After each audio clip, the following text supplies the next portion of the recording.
స్థానిక సంస్థ ఎన్నికలకు సంబంధించిన అంశం గురించి ఏదైతే ఈనాడు చాలా సుదీర్ఘంగా దీని మీద కూడా చర్చ జరిగింది. ఆనరబుల్ హైకోర్టు ఇచ్చిన ఆదేశాల అనుసారము తర్వాత చిత్తశుద్ధితో బీసీ వర్గాలకు 42% ఇవ్వాలని ఈ రాష్ట్ర ప్రభుత్వ ఆలోచనల్ని ఇంప్లిమెంటేషన్ చేయాలని సుప్రీంకోర్టుకు కూడా ఈ రాష్ట్ర ప్రభుత్వం అప్పీల్ చేసిన తర్వాత అక్కడ సుప్రీంకోర్టు నుంచి వచ్చిన తీర్పుని ఆధారంగా మళ్ళీ హైకోర్టుకే రిఫర్ చేయడం జరిగింది. హైకోర్టులో వచ్చే నెల 3వ తారీఖు నాడు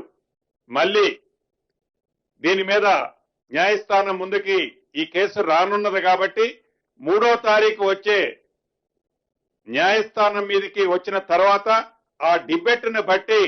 స్థానిక సంస్థ ఎన్నికల్ని నిర్ణయం తీసుకోవాలన్నది రాష్ట్ర ప్రభుత్వం ఈ రోజు ఈ కేబినెట్ లో నిర్ణయిస్తూ మళ్ళీ 7వ తారీఖు నాడు కేబినెట్ ని జరపాలని కూడా ఈ రోజే కేబినెట్ లో తీర్మానం చేయటం జరిగింది.